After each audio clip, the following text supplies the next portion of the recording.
What's up, Achilles friends. Lanjut lagi ke episode kedua nih. Keempat. Episode keempat ya kali ini. Nggak kerasa udah. Wait ya, kita ketik dulu judul kita hari ini. Menyikapi.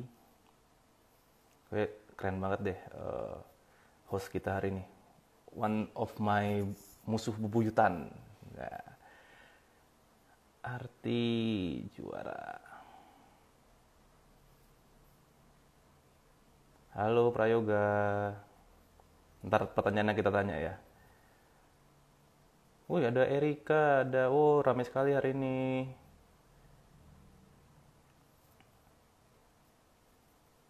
Yo, alright. Yes. Di episode keempat ini bareng lagi dengan Iksan Utama. Kita akan ngebahas namanya arti juara. Kemarin kita udah 3 episode yang lalu ada passion, ada passion, terus ada families, terus ada proses, ya kan? Jadi kalau kita recap sendiri nih ya, dari Randy Riupasa bilang kalau misalkan kita mau mengejar passion kita harus punya idol. Idolnya ini menjadi acuan kita untuk bisa mengejar passion kita. Terus dari Mas Rifat juga ada families dan support. Dari Mas Rifat bilang yang dibutuhkan adalah kemauan, komitmen, dan konsistensi serta lingkungan yang selalu mendukung. Jadi tidak ada artinya gue atau saya dalam dunia ini ya, tapi adanya kami. Jadi sama-sama mendukung untuk mencapai passion lu. Terus episode terakhir yang kemarin dengan Ziko itu dengan proses. Jadi Ziko bilang nikmatin prosesnya, enjoy aja, terus tetap hormati prosesnya. Jadi lu jangan sampai nggak menghormati proses tuh, kayak ya udahlah proses capek dan segala macam, akhirnya lu nggak mencapai passion lu gitu loh. Jadi kita harus tetap trust dengan passion kita, dengan banyak sekali jalan bergelombang atau juga dengan goda-godaannya, tapi yang penting kita selalu keep interest dengan apa yang kita mau, apa yang kita kejar ya. Kalau dari versi gua, keep interest gua dalam ajang champion hari ini, juara itu bukan berarti kita harus memenangi semua event balapan atau memenangi kejuaraan balap atau kontes balap segala macam. Tapi menurut gue juara itu buat gue sendiri ya, diri gue bisa mencapai apa yang bisa orang lain lakuin, terutama yang nama-nama besar kayak pembalap-pembalap luar negeri atau pembalap-pembalap yang sudah established. Itu gue bisa compete di situ dan gue bisa memberikan perlawanan yang cukup berat lah, bisa dibilang gitu. Jadi dia nggak ngelawan lawan-lawan yang gampang. Jadi buat gue selain dari kemenangan, tapi dalam diri gue punya achievement. Kalau gue bisa masuk di 10 besar, itu udah achievement buat gue dengan kondisi gue seperti ini. Dan juga fight yang luar biasa susahnya di dunia balapan itu, dengan nama-nama, dengan papan-papan nama besar, dan mungkin ada yang disupport oleh tim-tim pabrikan. Jadi dari diri gue bisa kompetitif, gue bisa di 10 besar atau 3 besar is enough for me gitu loh. Wih, ada Randy Botak ikut lagi, ada Dila kasih jempol. Oke, host itu gue ya. Bintang tamu kita hari ini sangat spesial banget, dan ini salah satu idol gue juga dulu yang kenapa bikin gue kecemplung di drifting, dan juga rival terberat gue yang kalau ketemu itu nggak pernah mulus mobilnya, pasti hancur. Jadi kita langsung aja nih, kita undang orangnya. Sebentar. Kok dia belum menjawab, masih waiting for Amandio. Wih, kelihatan lu. Kok gede banget muka lu, Le. Apa kabar, Dio? Baik, bro. Sehat ya? Sehat, bro. Lu lagi sibuk apa nih? Pandemi ini lagi sibuk apa nih? Bentar, gua baru pertama kali kan gua ngaca lu bentar dulu. Oke, dulu. Ngaca bagus. Kayak potongan lu kayak nggak berubah gitu loh. Gimana, Bro Iksan? Sehat ya? Sehat, bro. Lu lagi sibuk apa nih? Gue ngeliat lu lagi sibuk latihan dan nyiapin mobil-mobil project car. Bener nggak tuh? Aduh, banyak banget. Jadi gua emang lagi, ya gua menyibukkan diri lah sama aktivitas-aktivitas ini. Gue lebih banyak kayak ngajar ke anak-anak buat balapan. Terus bagian gue bangun-bangun mobil, ya learn something new lah di musim kayak begini gitu. Oh, jadi lu sekarang selain lu dulu balapan, lu mendalami teknik lah sekarang ya. Lu bikin mobil, lu bikin project car dan lain-lain gitu ya. Iya, jadi kalau dulu-dulu ya kita pernah satu bareng kan di satu Mm-mm. ya. Jadi kalau gue bisa review flashback 2 tahun 3 tahun lalu gue lebih fokus ke driving, dan mungkin tahun Mhm. ini gue fokus untuk back in my office untuk lihat I mana yang see. gitu. Jadi setelah kita improve Oke. drivingnya, ya kita gue lebih coba improve lagi kepada ke birokrasi dan teknis-teknisnya sih. Mhm. I see, I see. Oke, jadi cerita singkat aja nih tentang Amandio dan gue hubungannya. Dulu gue ketemu Dio itu pertama kali di, let's say, tahun 2008-2009, itu gue masih jadi mekanik. Nah, dari situlah gue ngeliat Dio menang berbagai macam event dan lain-lain. Gue pengen kayak, wah, satu hari gue harus bisa tanding lawan dia tuh. Kayak butuh 4 sampai 5 tahun lah. Akhirnya gue ketemu lu 2014 ya. Dan itu langsung auto kalah. 2014 Pas ketemu, sekalinya ketemu, langsung kalah. gue baru pulang dari Jepang kan. Gue sempat kayak 3 tahunan gitu kan, kayak 3 tahun 4 tahun dari lokal ya. Gue beberapa kali sih kayak kesini terus balap kemudian cabut lagi. Iya, lu ke Jepang, lu ke US, dan lu kemana-mana kan waktu itu kan. Jadi waktu lu itu gue pakai baru mobilnya pulang. Raihan, kalau nggak salah. Ya benar, pakai mobil Rehan waktu itu. Nah Hmm. itu gue ketemu di situ, gue ketemu Ya lo. itu, ya itu, gue langsung kalah pas ketemu lo, gitu kan. Jadi pas starting lagi langsung auto kalah. Yeay. Tapi di situ gue terpacu untuk kayak menjadi seorang yang lebih baik lagi, lebih baik lagi. Akhirnya kita ketemu berapa kali lah, kayak gitu kan. Jadi Iya, gue itu tetap sama aja. trust dengan passion gue untuk ngalahin lu. Jadi itu sama aja sebenarnya, kayak lu, kayak gue juga waktu ke US atau ke Jepang, kayak oke, gue ketemu sosok pembalap yang gue harus bisa on that level gitu loh. Ya kan? Tapi kan caranya adalah, jadi gue adalah lu di lokal, dan gue ngerasain itu gimana ada di internasional gitu. Di luar. Someday gue I see. akan level itu. Tapi mungkin waktu dulu ya, not now. Tapi someday gue akan coba untuk level itu gitu. Oh, dulu ya. Sekarang sih udah di sini gitu ya. Kalau dulu di sini gitu. Nah, beda. Kalau sekarang gini, kalau sekarang adalah waktunya bikin orang yang menang. Ah, sih, betul. Paham. Lu memberikan lah, take and give gitu kan. Yes. Dulu kan kita, kayak gue dulu kita nyari driving track time-nya, driving experience-nya gitu.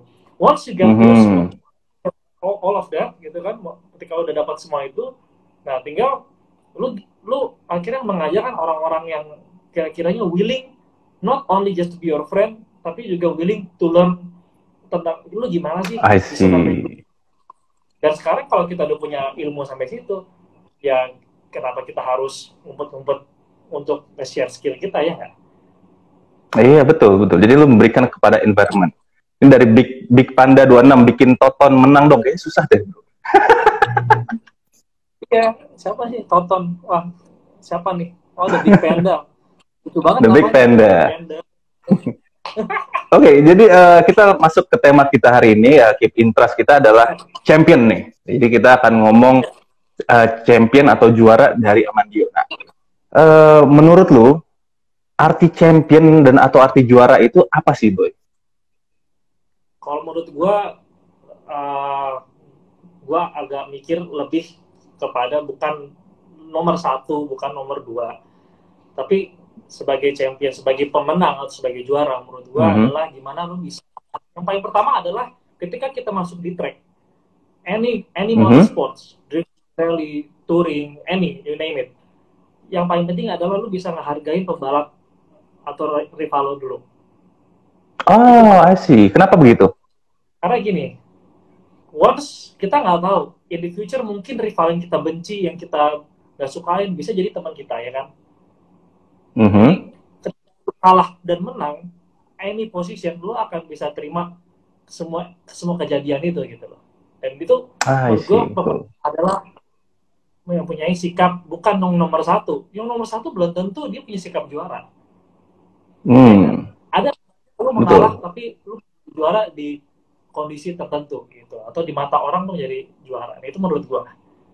gitu. Jadi di event lu nggak menjadi juara, tapi di mata orang lu tuh juara gitu. Jadi kayak ya sudah lah Ya, gitu kan.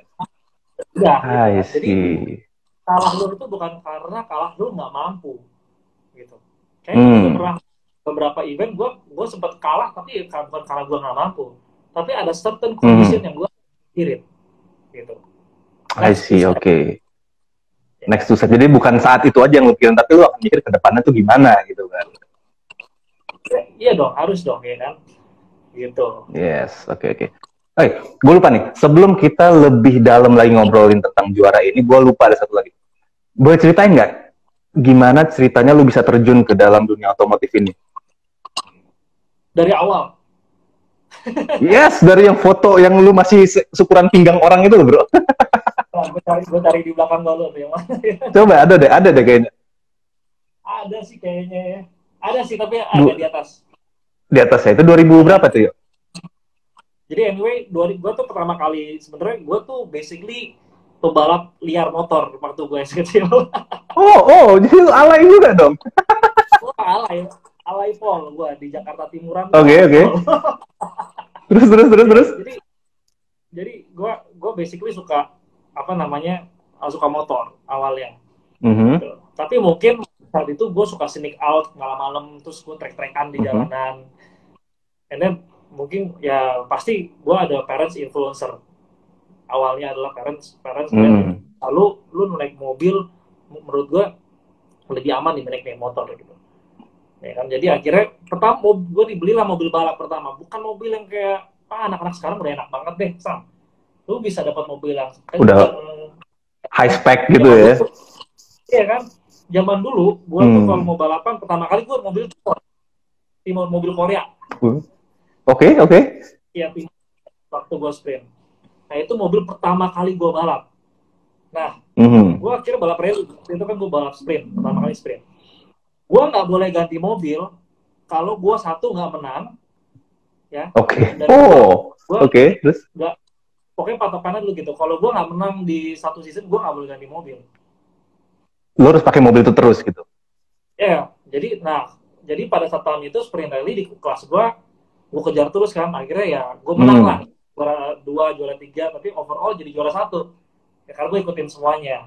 Oh, karena lu ikutin semuanya jadi poinnya dapat. Oke, oke. Poinnya dapet. And then gue ganti mobil lah ke Lancer GTI waktu itu. Mhm. Ini mobilnya yang Oh, lebih keren. ya yang sekarang gue lagi bangun akhirnya. Lancer gue kan gue Oke. ribut lagi. Nah Lancer sekarang yang Mhm. gue ketemu. Jadi gue dapet lah dibeliin lagi Lancer GTI. Kasusnya sama. Jadi kan gue kelas waktu itu dari zaman dulu rally ada N16, GR2, di atasnya langsung grup N kan. N4 Mhm. gitu. Sama Kak, ceritanya. Jadi gue nggak boleh ganti mobil lagi kalau gue nggak bisa ngalahin grup N. Dan Oh, jadi lu akan rally. ya. Yeah. Jadi gue harus Oke, finish oke. di atas grup N baru gue boleh ganti mobil. Takes me 2 years, man. 2 tahun ya. Nyari gue Dua dua tahun. atau Jadi 3 tahun gue. lu selain memberikan trust gitu kan, keluarga lu juga memberikan trust kepada lu, tapi memberikan challenge juga ya, berarti gitu ya. Gue percaya sama lu nih, tapi lu gue challenge lu kayak gini gitu. Iya, jadi maksud gue gini, gue nggak boleh bohong bahwa orang tua gue ada di balik semua kesuksesan gue. Gitu. Yes, Tapi yes. yang harus pelajari cuma satu, oh lu anak orang kaya, lu dibeli mobil pantas lu bisa begitu. Nggak segampang itu bos. Yang gue Yes. dapetin sekarang Semua orang ngomong gitu, benar. gue bisa nikmatin mobil enak itu cuma di S14 gue sekarang. Dan lu bayangin mobil Sebelumnya nggak ada. nggak ada. Jadi untuk mencapai situ bukannya orang tua gue beliin mobil langsung gue balap, enggak. Dibeliin yang paling di bawah grade dari rata-rata, tapi harus menang. Ini gimana nyetirnya coba? Dan mobil gue bukan mobil yang paling kencang di kelas-kelas yang lain. Yang lain udah pakai Yes, dogbox, betul. shock mahal. Gue pakai shock yang apa adanya, gearbox mesin standar, tapi gue harus bisa ngejar gitu. Nah itu yang gue dapet dari pengalaman rally gue gitu. Dan akhirnya gue mau nggak mau harus bisa adapt ke semua mobil, Ah, I see. ya kan? And then, selama gue selama gue rally itu, gue masuk juga kayak gue cuma pernah balapan slalom, touring gue pernah. Terus ya touring masih dong sampai sekarang dong, bukan pernah dong. oh iya ya, maksudnya dengan waktu yang berbarengan itu gue sempat Oke. gue tutupin. Tapi yang bertahan itu kan rally waktu itu kan, rally dan sprint rally. Dan gue masuklah ke drifting. Cuman yang kita hitung kan yang ADB Achilles Drift Battle yang pertama, yang gerak belakang. 2000. Gerak belakang, oke. Itu pertama kali gue punya mobil gerak belakang, gue pakai drifting. Nah, since 2009 sampai 2010 ya. Jadi waktu gue menang Achilles Drift Battle itu kan hadiahnya adalah gue tanding ke Formula Drift Asia. Yes, betul. Yang di Thailand 2009 ya kan. Nah, itu gue gak menang. Pertama kali gue masuk ke Formula Drift tuh gue juara QTT 33. Lu gak masuk QTT bro ya? Enggak, gue di pertama tuh gue gak masuk QTT. Cuma yang mobil tim gue nabrak kan? Iya, iya. Yes. Iya. Jadi kita dapat sewaan mobil Seviro, full branding Achilles. QTT gue 33, posisi 33. Kalau satu lagi ya gue masuk battle ya kan? Masuk? Gitu. Enggak. Jadi selangkah lagi. Satu langkah lagi. Lu udah jauh-jauh, jadi memang arti juara itu, lu udah, walaupun lu jauh-jauh, lu siap tempur, tapi anything can happen gitu. Even satu langkah lagi lu masuk ya, lu nggak masuk ya udah. Bener, tapi harus diingat, gue cuma satu langkah lagi untuk ke level itu gitu loh. Ya kan? Akhirnya tahun berikutnya, tahun depannya kan 2010, gue coba lagi dengan ngirimin mobil gue sendiri. Yes. Selama 3, hitungannya berapa ya? 1, 2, oke. Let's say selama 3 event kan, Formula Drift Asia waktu itu. 3 event setahun. Selama 3 event itu, gue kirim mobil itu, gue nggak pernah emang juara 1, juara 2 nggak pernah. Gue selalu end up di top 16 terus. Iya, betul. Tapi karena gue ikut semuanya konsisten, jadi poin gue nambah terus dong. Yes, betul. Jadi yang dari tahun 2009 gue cuma QTT 33, di 2010 gue juara 3 overall Formula Drift Asia. Yes. Karena poin lu ada semua, betul. Jadi akhirnya apa? Within 1 year, gue harus mikir gimana caranya gue menang, walaupun gue nggak menang. Yes. Harus konsisten. Nah, tahun itu adalah tahun pembelajaran gue, bos. Jadi maksudnya ya lu nggak perlu menang semua event, tapi lu bisa akumulasiin kemenangan, poin lu untuk jadi kemenangan gitu kan? Ya, jadi akhirnya poinnya kan bertambah. Nah, akhirnya 2010 gue juara 3 Formula Drift Asia, dan juara 3 besar Formula Drift Asia, lu dapet wildcard ke Formula Drift USA Pro 1. Karena dari situ jadi lu dapat license ya? Dapat license, makanya di 2011 gue ke Amerika. Gitu. I see. Kan gue beli mobil di Amerika. Gitu. Nah, singkat cerita, yang paling seru di Amerika itu menurut gue adalah sama. Jadi gue nggak pernah datang ke event drifting membawa diri gue selalu menjadi orang terbaik dari gitu. Karena gue harus lihat dari level-level pembalap lain lebih tinggi dari gue. This guy have more experience dari gue. Betul lah. Yang bisa gue ambil adalah caranya mereka gimana bisa sampai sana. Gitu kan. Oke. Itu yang lo pelajarin. Ya, tapi gue di Amerika cuma bertahan 4 event. Kenapa gitu? Karena satu, kemahalan, for sure, ya kan? Terlalu jauh gitu menurut gue. Karena ini back and forth, waktu itu gue pernah sekolah di US kan, tapi tetap back and forth Jakarta ke Amerika itu nggak segampang itu. Dan harus diingat juga, waktu gue tanding keluar, itu gue satu Achilles menjadi ban pertama di Indonesia, ban pertama di dunia buat Indonesia yang bisa masuk ke Formula Drift. Emang iya? Oh iya betul ya? Iya. Itu ban yang bisa fight di internasional, bener juga loh. Bisa, dan di zaman gue tuh masih pakai ATR Sport, itu aja masih bisa ngejar. Oh, I see. Jadi waktu gue gue kan masuk agak mid to last season kan. Jadi gue tanding US 2012 di Las Vegas sama di Irwindale. Nah itu gue masih pakai ATR Sport yang biasa. Oh gitu. Tapi gripnya masih bagus banget dong berarti. Tapi gripnya masih bagus banget. Nah, gue pakai kiri-kiri mobilnya. Tapi ya puji Tuhan semuanya masuk kualifikasi, walaupun ya kadang-kadang posisi 20, 12. Ya, lu on the top level ya, mau gimana lagi.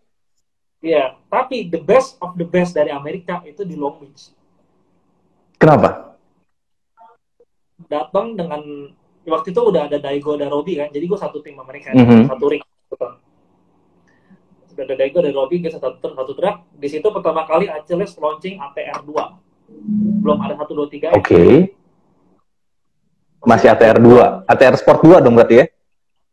Ya, ATR Sport 2. Itu udah langsung gratis lagi, berarti ban yang itu udah di next level dari yang ATR Sport. Di situ gue langsung gitu. Biasa. Oh, masuk top 5, man? 95 points, kelima. Dengan menggunakan ATR Sport 2, serius lu? Dengan ATR Sport 2, gue langsung naik ke 5. Daigo waktu itu ke 12, Robbie waktu itu kalau nggak salah ke 6 atau ke 16 atau ke berapa ya? Itu not bad. I see. Not bad. Not bad. Berarti apa? Di situ gue percaya bahwa gue nggak sebego itu juga berarti nyetirnya. Walaupun gue nggak biasa dengan speed.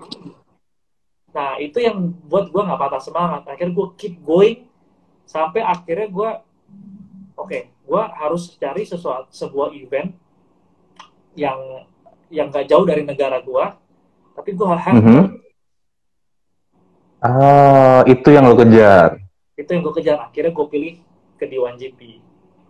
Oh, I see. Oh, jadi itu, gue baru tahu tuh ceritanya kayak gitu, men. Iya, kayak gitu. Jadi gue harus cari sebuah challenge nih. Of course, lebih murah. Karena kan Jepang Indonesia waktu itu masih murah kayaknya kan. Ya, dibanding US ya jauh lebih murah. Jadi gue pikir mendingan gue ke Jepang. Pulang pergi, gue bisa bawa dan sama-sama Asia gitu. Ya, dengan ini juga gue dibantu Robbie dan Daigo juga masuk ke Amerika. Gitu. Karena waktu itu Achilles kita kan barengan semua. Tim Achilles lah ya? Sorry, ke Jepang. I see. Ke Jepang ya? Oke. Nah, by the way nih, gue motong dulu sedikit. Boleh. Wah, ada Bullseye. Idola gue dua-duanya. Oh, oke. Gue motong dikit. Lu kan sekarang ada di top level ya, men. Maksudnya, gue penasaran aja nih. Orang yang kayak lu yang ada di top level itu masih ada idol nggak sih yang lu puja atau apa, ada nggak sih? Ya ada, makanya itu gue bilang, once kita bisa menghargai semua pembalap,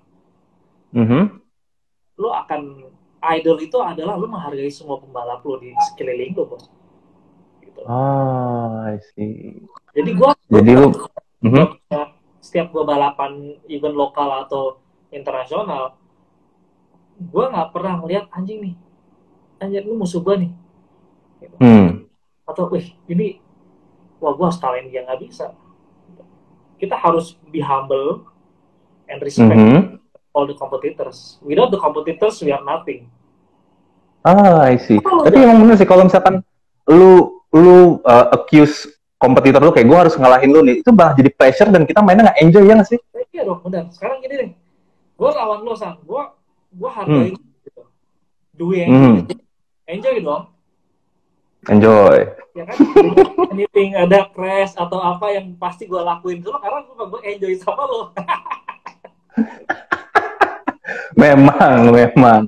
Hey, by the way, ada dari Bullseye. Next round drifting in Malaysia. Please guys, be my guest. I want to, but I need more. Oke, kita kembali back to topic lagi. Tadi kan dulu cerita dari keluarga lu sendiri kan. Bagaimana keluarga lu itu memberikan challenge kepada lu dan lu juga memberikan trust kepada keluarga lu bahwa gue tuh di passion gue ini bisa menjalaninya gitu kan.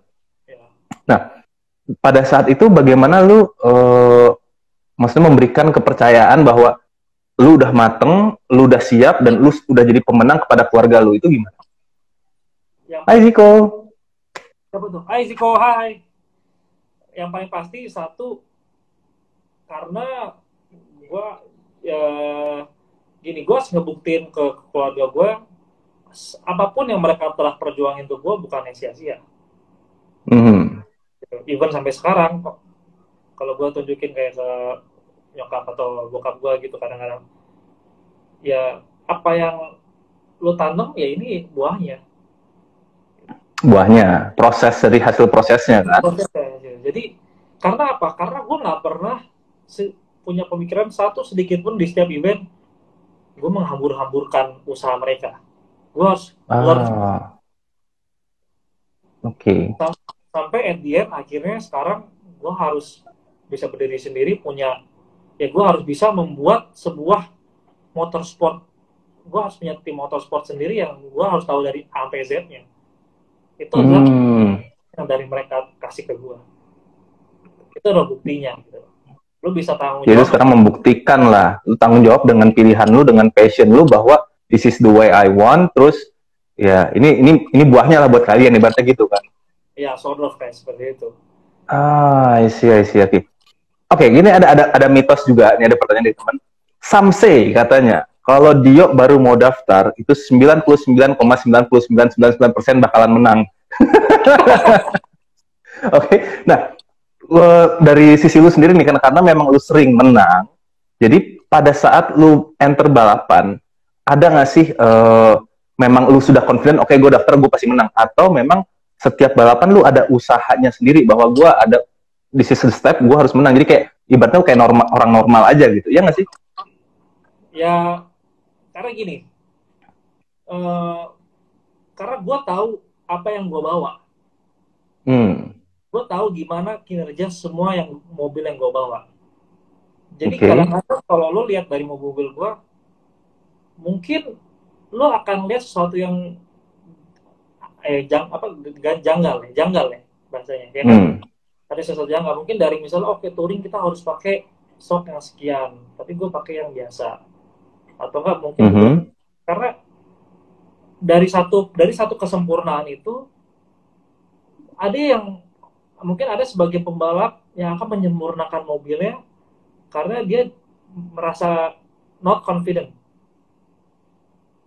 Kenapa dia nggak confident? Karena mungkin karena gini, sugesti itu semua sugesti. Itu gimana brain lo bekerja aja gitu. Tapi kalau kinerja gue adalah, makanya kalau mostly touring lah ya yang kita sering belakangan ini. Karena di touring ini gue tahu, mobil gue capacity-nya di sini. Kelebihan mobil gue adalah di titik A dan B. Nah, minus gue adalah di C dan D misalnya gitu. Berarti kelemahan gue itu gue harus gue cover dengan apa? Dengan cara gue bawa, udah. Itu makanya gue bilang waktu gue kecil gue harus itu yang dipelajarin. Ini mobil lu segini nih, mobil lu levelnya segini, ya. Lu harus bisa nyetir ini.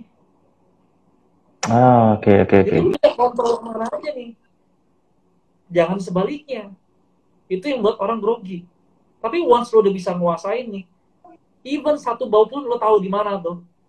Lalu akan tahu nih, gue kesini gue tahu. Jadi gue tahu spek yang gue bisa cover. Makanya sebenarnya kalau dibilang dia datang 90% menang, ya bukan karena gue juga bisa nyetir. Tapi gue tahu mobil yang gue bawa itu apa. Jadi lu tahulah apa yang lu gunakan dan tahu apa kelemahan lu pada saat event itu, gitu kan? Ya, gitu. Makanya akhirnya apa? Karena gue terlalu fokus sama hal-hal teknis, kesana nyantai aja. Kesana gue nggak mikirin gitu loh. Dan memang gue nggak pernah. Gue harus cover dia, nggak pernah. Karena gue mikir gimana balapnya is all about the finish line. Yes, betul. Ya kan?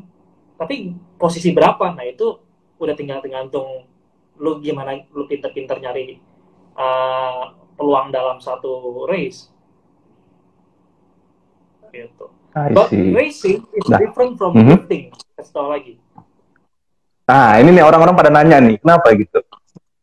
racing is different from drifting. Orang lihat gue di drifting, tapi most of the past 2-3 years gue kan di di grip racing kan di sirkuit. Drifting itu hal yang beda lagi. Gue harus respect sama semua pembalap yang ada, dia suka atau nggak suka sama gue. Oke. Itu satu. Kedua, lu cuma punya one shot doang. Yes, one shot in your lifetime itu susah banget.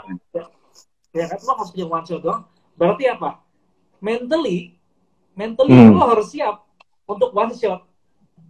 Oke. Oh, bener juga lu. Karena lu udah siap untuk one shot, ketemu yang 12 lap, 10 lap itu udah biasa aja. Oke, karena lu memang sudah terbiasa kayak lu keluar one shot terus lu finish udah selesai gitu. Terus lu masuk ke yang lu punya beberapa lap untuk bisa mengcover kesalahan-kesalahan lu. Jadi kayak udah mental lu udah kuat gitu kan. Iya. Kayak gitu. Yes. Jadi dibutuhkan untuk menjadi juara dibutuhkan mental ibaratnya gitu. Nah, itu dibutuhkan mental yang paling kuat. Selain dari hal-hal materialisme yang lu punya, kalau lu nggak punya mental yang kuat, ngadapin semuanya dan bersikap untuk riset balap lain, ya lu apa yang mau bilang lu juara gitu. Nah itu pelajaran. Yes, betul. Gitu. Itu berharga banget.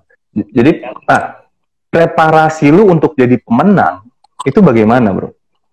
Selain dari tadi mental gitu, apakah memang lu ada ritualnya atau memang tim lu kompakin koordinasi dan segala macam itu seperti apa? Ya lu harus kenal juga tim lu siapa yang bekerja dengan lu. Karena gue ini pelajaran yang gue dapat di Jepang ya.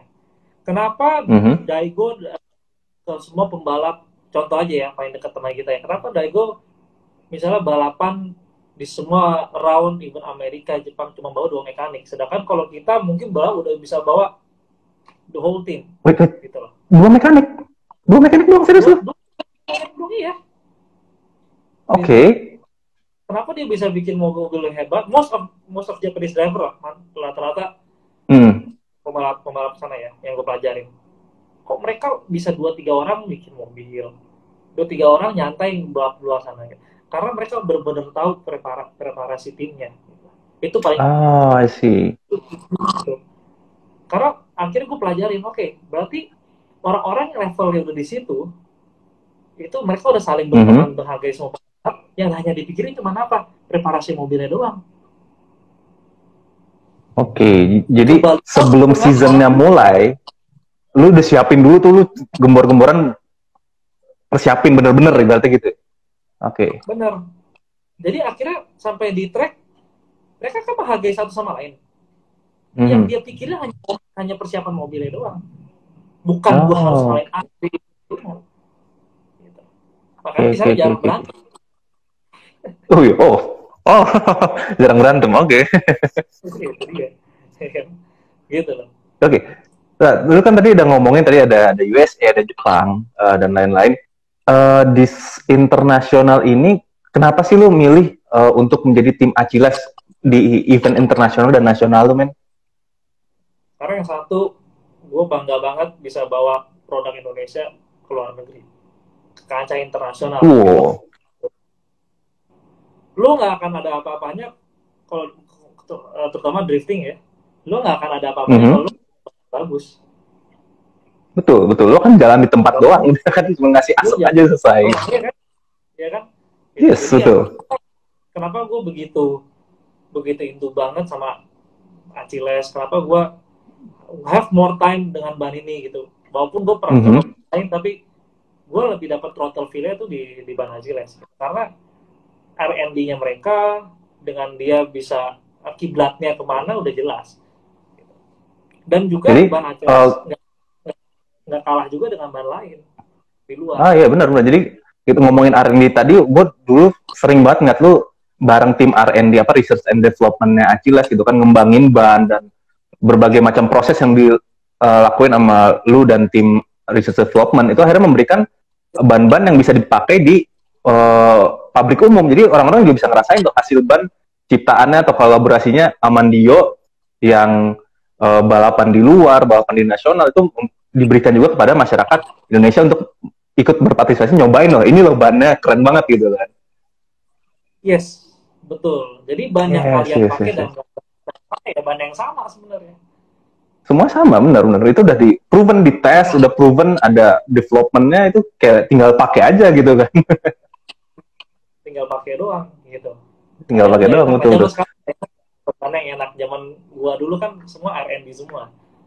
Semua R&D kayak masih ada kurang ini, kurang itu. Akhirnya terciptalah kayak 123S, ATR Ya, Sport 2, dan juga ada ATR K-Sport sekarang yang bahkan menang terus disentuh, gitu. Belum ada yang bisa ngalahin kayak. gitu. Makanya Itu keren banget. karena gue pernah part of the R&D, jadi ketika gue nggak dapat Mm-hmm. ban yang gue tahu, gue dapat ban yang lebih less, gue tahu cara nyetirnya gimana. Oh, karena gue tahu datanya. Iya. Karena lu ada di step by stepnya gitu kan. Gue dapat bannya ini, oke, gue fine gitu kan. Masih bisa Oke, aja. ini aja Berarti gitu. Oke. lu memang percaya bahwa produk lokal itu bisa bersinar di kaca internasional dong, bro? Iya dong, bener dong. Sekarang kayak gue tanding di Jepang, gue pakai ban Achilles. Kita sama-sama makan nasi nih. Kita salahnya di mana? Sama aja kan? Yes, betul. Yang beda Sama aja. Yang beda adalah environment-nya beda. Gitu. Terus gimana bisa sampai sana, kok lu bisa on that level gitu? Lu cuma hanya butuh adaptasi dan yakin aja lu bisa sampai situ. Gitu. Lu berarti memang harus trust kepada diri lu sendiri, lu trust dengan bannya juga, lu bisa di situ gitu kan. Iya, dan paling penting Sam, never stop learning. Nah, itu dia. Lu ya, jangan sampai lu ngerasa kayak lu udah pinter, lu nggak bakal belajar lagi. Berarti itu bahaya banget sih emang. Iya, kan maksud gua di zaman sekarang kan orang is proving what they can do gitu. Menurut gue itu salah. Menurut gue sekarang adalah gue lakuin, oke, gue udah tahu level gue di mana, lu mungkin lebih jago dari gue. Tapi we try to keep up, gitu kan? Ya berarti I'm trying to learn how you gitu kan? Udah. Yes. The end of story. The end of story. Gitu kan? Oke, gue tiba-tiba keinget, gue pernah ngeliat video lu, kalau nggak salah drifting di Jepang, somewhere di Suzuka atau di mana ya, gue lupa. 200 km per jam, mungkin lebih. Terus pintu lu terbang, ya pintu lu terbang kan waktu itu ya? Iya. Ya, yang gue nggak habis pikir adalah, lu dengan kecepatan segitu, pintu lu terbang dan lu percaya banget dengan semua faktor yang ada di mobil, terutama bannya. Itu gimana dulu, bro? Mental gue sih kalau jadi dulu sih gue udah kayak langsung oke, gue nyerah gitu loh. Karena kita di luar negeri itu bukan hanya oke, kita dapat ban, kita serangnya. Semua based on data. Yang dites apa? Paling kita lihat karakternya gimana. Oke, bannya, oke, tire pressure-nya berapa. Once kita udah fit, of course ada latihan dulu kan. Jadi waktu yang kejadian itu kalau nggak salah saat lari 225 atau 220 gitu. Yang itu kenceng banget. Waktu itu. Yang pintu gue tiba-tiba hilang. Itu karena ada angin. Dah, itu doang. Oke. Jadi lu nggak bakal bisa ngeliat angin gitu kan? Iya kan, gue nggak bisa lihat angin. Dan mobil gue enteng banget. Jadi ya mungkin ya gue juga ada technical failure juga. Tapi anyway, saat kita lewatin course itu ya yang pasti gue baik lagi. Karena kita udah percaya sama ban ya. Lu percaya banget bahwa ini ban tuh safe, ini ban punya grip, walaupun dengan kecepatan segitu lu yakin lah, ibaratnya lu trust banget dengan Achilles, ibaratnya gitu kan. Iya. Jadi karena gue tahu capable Achilles gimana di track tersebut. Sekarang kita coba testing udah, oke. Once gue punya failure, gue tahu gimana counterback-nya. I see, oke.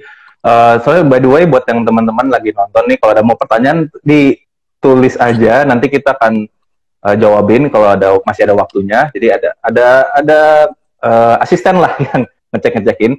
Ya kita lanjut. Woi kampret. Haus man. Oke, lanjut lagi. Tadi kita udah ngomongin event nasional dan internasional. Dari perspektif lu, di luar dari jangkauan yang tadi lu bilang jauh dan mahal dan lain-lain ya, kita ngitunginnya adalah tingkat kesulitan kompetisinya. FD, D1, or mana lagi lah yang lu pernah ikutin, itu paling berat dan mengasah mental lu gimana? D1. Why D1? Kita bukan bermain di bracket 32 besar. Kita bermain Oke. di 24 besar. Disortir 24, gue baru dengar. orang. 24. Oke. Di 24. Kita cuma 24 besar, disortir cuma 16 orang, ya. Dan lo bermain di 24 besar itu tuh nanti. Oke. Kenapa gue bilang susah? Gini, sekarang gue bilang susah. Kalau di Formula Drift atau yang mostly subjective judging, kan angle line style ya. Tiga ini kan.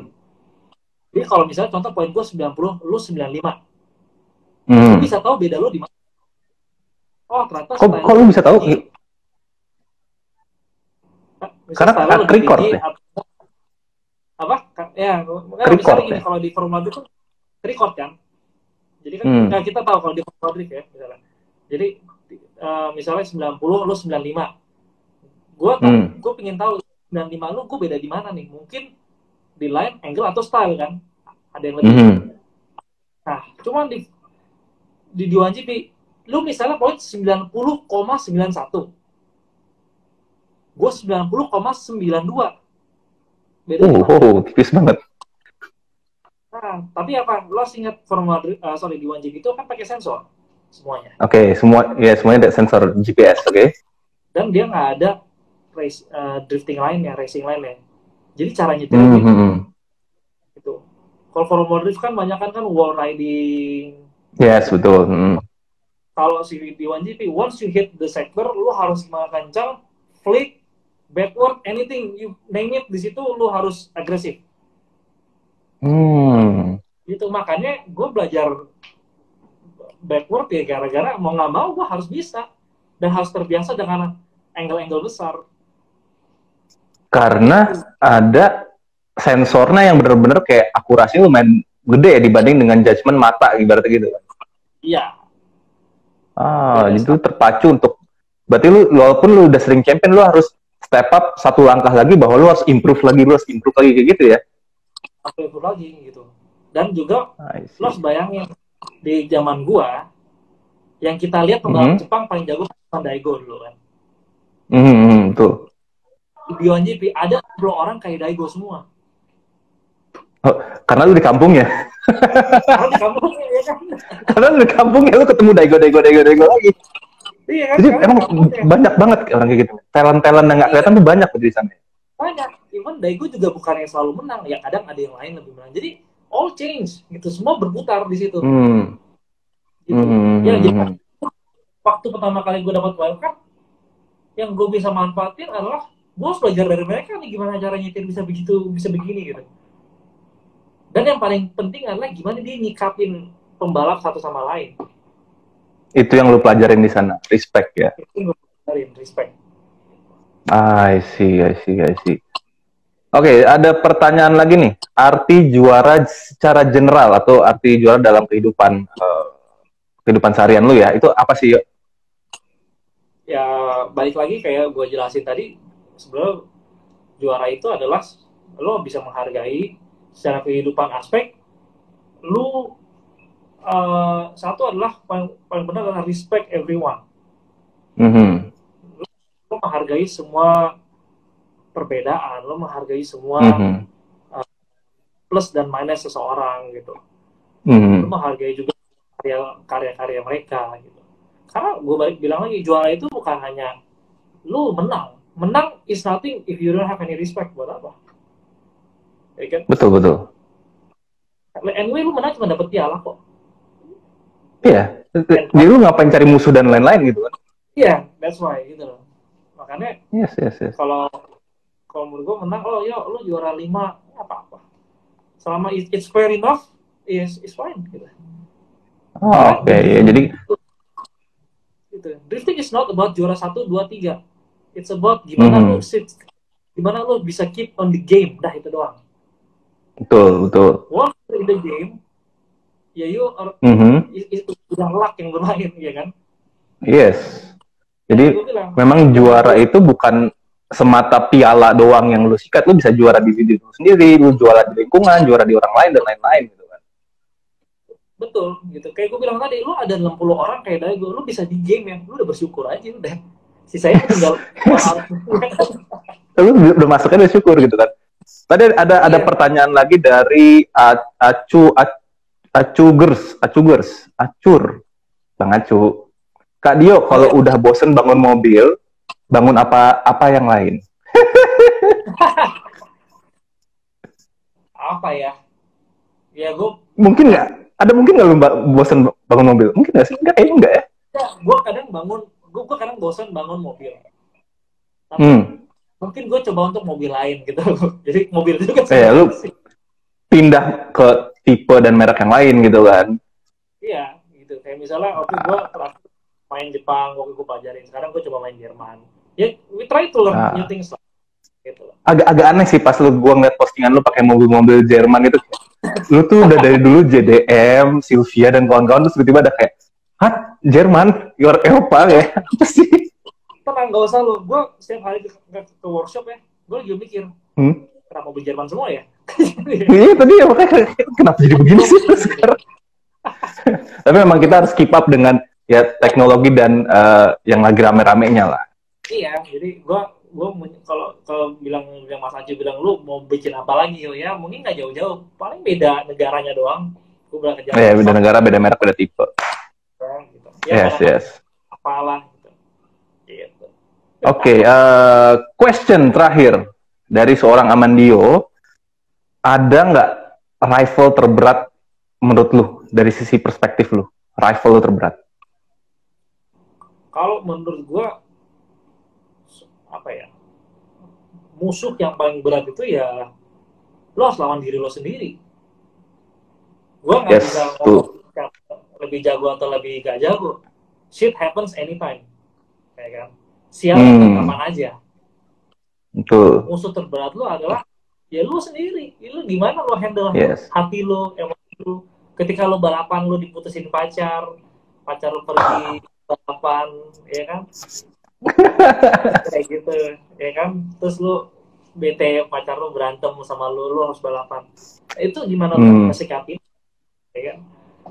betul betul. Jadi apa namanya? Lu menyikapi kemenangan dan kekalahan itu benar-benar dari diri lu sendiri, berarti kayak kata Mas Ivan kemarin kan. Jadi ya Iya, lawan terberat lu ya diri lu sendiri. Kalau lu nggak bisa lawan diri lu sendiri, ya lu nggak bisa lawan siapapun, berarti gitu kan. benar gitu. Kalau kita udah mikir orang nih, kita mau balapan yang kita pikirin orang lain. Wah, gue harus ngalahin dia, gue ngalahin Mhm. dia. Tapi hati lu nggak siap untuk bisa terima kekalahan, buat apa? Buat apa Yes, lo balapan? betul. Kalau lo bisa terima kekalahan, kalah menang balapan udah biasa. Dan Memang kadang-kadang gue menjadi lihat, seorang ayah tuh keren banget lu sekarang ya. gila lu. Oke, terus. Iya kan?